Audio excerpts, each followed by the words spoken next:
Concert de K-pop, performances techniques avec des drones, feux d'artifice. La cérémonie de clôture des Jeux Olympiques d'hiver 2018 s'est déroulée dimanche dans une ambiance détendue avec l'extinction de la vasque au stade olympique de Pyeongchang, en Corée du Sud.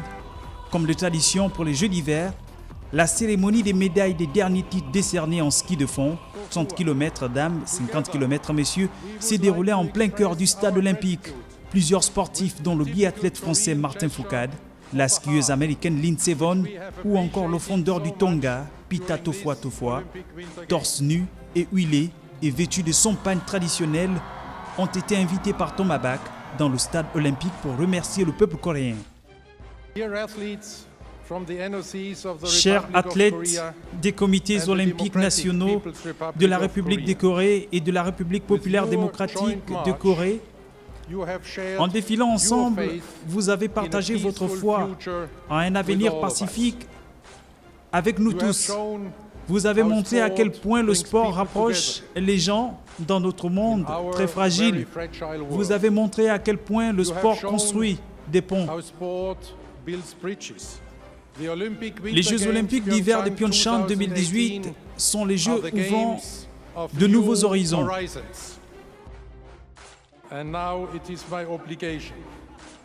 Et maintenant, je dois déclarer les Jeux Olympiques d'hiver de Pyeongchang 2018 terminés.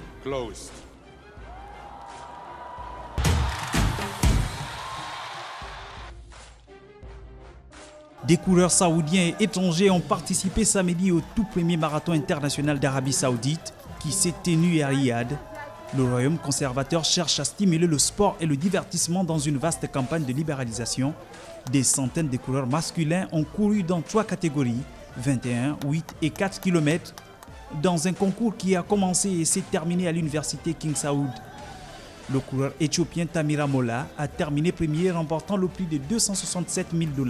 Connu depuis longtemps pour ses mœurs ultra-conservatrices, le royaume s'est lancé dans une vaste campagne de réforme sociale qui consiste à permettre aux femmes de conduire à partir de juin.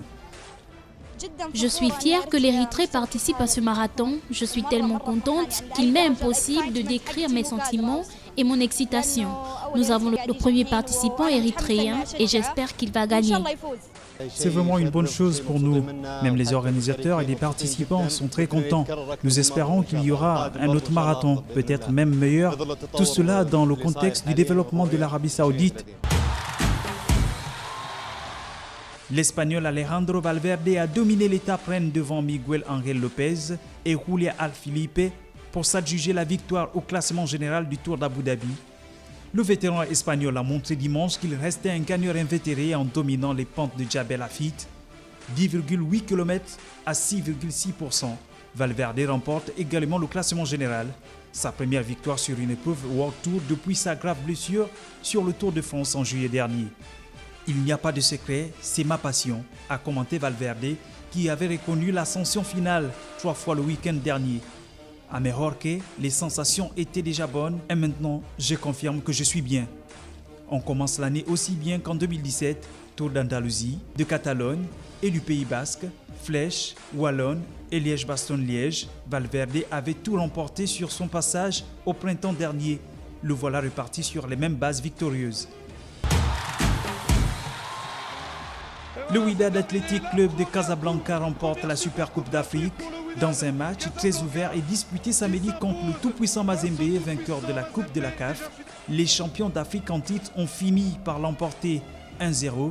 C'est sur un somptueux coup franc plein lucarne transformé par Tigazou à la 83e minute, suite à une faute litigieuse obtenue par El Hassouni, que les Marocains ont ouvert la marque et ainsi inscrit l'unique réalisation du match. Le tout-puissant Mazembe perd la Super Coupe d'Afrique pour la 2e année consécutive, alors que le WAC, de son côté, est devenu le 3e club marocain à remporter ce prestigieux trophée après le Raja Casablanca en 2000 et le Maghreb de Fès en 2012. À 19 ans, Cosmin Lambour a déjà participé à la Coupe et au championnat de football de Roumanie en première division. Cet attaquant a pourtant été amputé de la main gauche quand il était enfant. Comme tout footballeur professionnel, Cosmin sait comment se remettre d'une chute sur le terrain. Mais pour se relever après un méchant tacle de la vie, il a dû puiser au fond de lui-même. Attaquant du club historique Petrolul Ploiești, non loin de Bucarest, il porte une prothèse à la main gauche. Il est le seul footballeur roumain à jouer en championnat professionnel en dépit d'un handicap. J'avais 4 ans quand j'ai commencé à jouer au foot. Un terrible accident s'est produit quand j'avais 7 ans. J'étais dans le village où j'ai grandi avec des amis quand, au carrefour, un poids lourd a viré à droite. Il s'est déséquilibré et a écrasé ma main. Cosmin a perdu ses doigts et la quasi-totalité de sa paume. Après 4 opérations difficiles et 3 mois d'hospitalisation, il a repris le football et remporté plusieurs titres de meilleur buteur avant de passer en senior.